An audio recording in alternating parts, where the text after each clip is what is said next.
RSSനെതിരായിട്ടുള്ള സംഘപരിവാറിനെതിരായിട്ടുള്ള പോരാട്ടത്തിൽ Indian national കോൺഗ്രസിന്റെ ആശയങ്ങൾ ഉയർത്തിപ്പിടിച്ചുകൊണ്ട് ഞാൻ ഇനിയും മുന്നോട്ട് പോകും. ജലീലിന്റെ ഇത്തരത്തിലുള്ള ആക്ഷേപങ്ങൾ കൊണ്ടൊന്നും എന്നെ തളർത്താൻ കഴിയില്ല.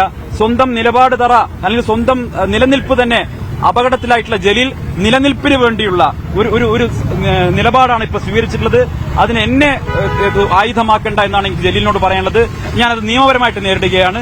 ജലീലും തീർച്ചയായിട്ടും അതിനുള്ള മറുപടി നൽകുമെന്നാണ് ഞാൻ പ്രതീക്ഷിക്കുന്നത്. നിങ്ങൾ ആലോചിക്കണം, നിങ്ങൾ ആ ഫോട്ടോ കണ്ടിട്ടുണ്ടായിരിക്കും. ആ ഫോട്ടോയുടെ പ്രത്യേകത എന്താണ്? അതൊരു പൊതുപരിപാടിയിൽ പ്രസംഗിക്കുന്നതിനിടയിൽ വന്ന യാദൃശികമായ ഫോട്ടോ അല്ല, മറിച്ച് വളരെ ഊഷ്മളമായ ഒരു ബന്ധത്തിന്റെ എല്ലാ ലക്ഷണങ്ങളും ഒത്തിണങ്ങിയിട്ടുള്ള KT ജലീലും യോഗി ആദിത്യനാഥും പരസ്പരം ചിരിച്ചുകൊണ്ട് നിൽക്കുന്ന, അവരുടെ വളരെ ഊഷ്മളമായ ബന്ധം വെളിവാക്കുന്ന 2 ചിത്രങ്ങൾ അദ്ദേഹം സാമൂഹ്യ മാധ്യമങ്ങളിൽ പങ്കുവച്ചിട്ടുണ്ട്.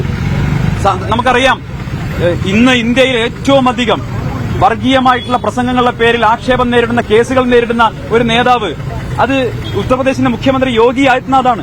കഴിഞ്ഞ ലോക്സഭാ തെരഞ്ഞെടുപ്പിന്റെ കാലത്ത് മാത്രം 2024 മാത്രം ഇന്ത്യ ഹെയ്റ്റ്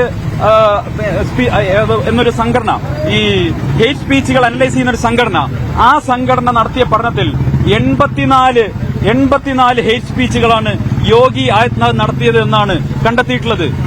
അദ്ദേഹത്തിന്റെ ഒരു പ്രസംഗം 2007 മറ്റോ ഒരു കലാപത്തിന് വരെ കാരണമായിട്ടുണ്ട്. കലാപത്തിന് വരെ, മനുഷ്യന്റെ ജീവൻ നഷ്ടപ്പെടാൻ വരെ കാരണമായിട്ടുണ്ട്. അപ്പൊ ആ യോഗി ആദിത്യനാഥിനൊപ്പം നിന്ന് ഫോട്ടോ എടുത്ത് സാമൂഹ്യ മാധ്യമങ്ങളിൽ പ്രചരിപ്പിക്കുന്ന KT ജലീലാണോ യോഗി ആദിത്യനാഥിനെ ഈ ശബരിമലയിലെ നമ്മുടെ അയ്യപ്പ ഭക്ത സംഗമത്തിലേക്ക് ക്ഷണിച്ചു കൊണ്ടുവന്നത്, അല്ലെങ്കിൽ അദ്ദേഹത്തിന്റെ കത്ത് ഇവിടെ ലഭ്യമാക്കിയതിനെ സംബന്ധിച്ച് അദ്ദേഹം തന്നെയാണ് മറുപടി പറയേണ്ടത്. അപ്പൊ ഒരു വശത്ത് CPM ഇപ്പോൾ ഉയർത്തുന്ന, ശ്രീ പിണറായി വിജയന്റെ നേതൃത്വത്തിൽ ഇപ്പോൾ നടത്തിക്കൊണ്ടിരിക്കുന്ന അങ്ങേയറ്റം വെറുപ്പും വിദ്വേഷവും കലർന്ന ഈ വർഗീയ പ്രചരണങ്ങളുടെ ഭാഗമായി നിന്നുകൊണ്ട് KT ജലീൽ എങ്ങനെയാണ് എന്നെ ആക്ഷേപിക്കുന്നത്? എന്ത് ധാർമ്മികതയാണ് അദ്ദേഹത്തിനുള്ളത്?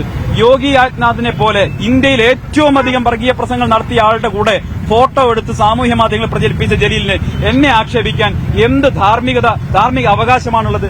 മറ്റൊന്നുകൂടിയുള്ളത്, ഈ യോഗി ആദിത്യനാഥിന്റെ പ്രസംഗങ്ങൾ ഒരുപാട് കലാപങ്ങൾക്ക് ഹേതുവായിട്ടുണ്ട്, ഒരുപാട് കേസുകൾ ഉണ്ടായിട്ടുണ്ട്. അത്തരം ഒരാളാണെന്ന് അറിഞ്ഞിട്ട് കൂടിയാണ് ജലീൽ പോയി ഫോട്ടോ എടുത്തിട്ടുള്ളത്. അദ്ദേഹം ആ ഇന്റർവ്യൂവിൽ പറയുന്നത് BJPയും RSSന്റെയും ആളുകളെ എനിക്കറിയാം, അവര് പോലും പറയാത്ത കാര്യങ്ങൾ സന്ദീപ് വാര്യർ പറഞ്ഞു എന്നാണ്. അപ്പൊ ഞാൻ ചോദിക്കട്ടെ, യോഗി പറഞ്ഞൊന്നും ജലീൽ കേട്ടിട്ടില്ലേ? അതോ ജലീൽ പത്രം വായിക്കാറില്ലേ? അതോ ജലീൽ ദേശാഭിമാനി വായിച്ചിട്ട് അറിയേണ്ടതാണ്? ജലീൽ പത്രം വായിക്കുന്നില്ല എന്ന് എനിക്ക് തോന്നുന്നു. കാരണം യോഗി ഇന്ത്യയിൽ ഏറ്റവും അധികം ഇത്തരം കേസുകൾ നേരിടുന്നയാളാണ്. ഞാൻ ഇത്തരം എല്ലാ നിലപാടുകളെയും, ഞാൻ പറഞ്ഞതും പറയാത്തതുമായിട്ടുള്ള കാര്യങ്ങൾ എന്നിൽ അടിച്ചേൽപ്പിക്കുന്ന CPMകാരോട്, ഇടതുപക്ഷക്കാരോട് പാലക്കാട് ഉപതെരഞ്ഞെടുപ്പിന്റെ സമയത്ത് തന്നെ ഞാൻ ഇക്കാര്യത്തിൽ വ്യക്തത വരുത്തിയിട്ടുള്ളതാണ്. അത് പൊതുസമൂഹം അംഗീകരിച്ചിട്ടുള്ളതാണ്. ആ ഉത്തമമായിട്ടുള്ള ബോധ്യം എനിക്കുണ്ട്. എന്റെ മതനിരപേക്ഷതയുടെ, അതിന്റെ ഏതെങ്കിലും തരത്തിലുള്ള സുതാര്യതയിൽ ഒരു തരത്തിലും സംശയിക്കാൻ ജലീലിന് അവകാശമില്ല. RSSനെതിരായിട്ടുള്ള സംഘപരിവാറിനെതിരായിട്ടുള്ള പോരാട്ടത്തിൽ ഇന്ത്യൻ നാഷണൽ കോൺഗ്രസിന്റെ ആശയങ്ങൾ ഉയർത്തിപ്പിടിച്ചുകൊണ്ട് ഞാൻ ഇനിയും മുന്നോട്ട് പോകും.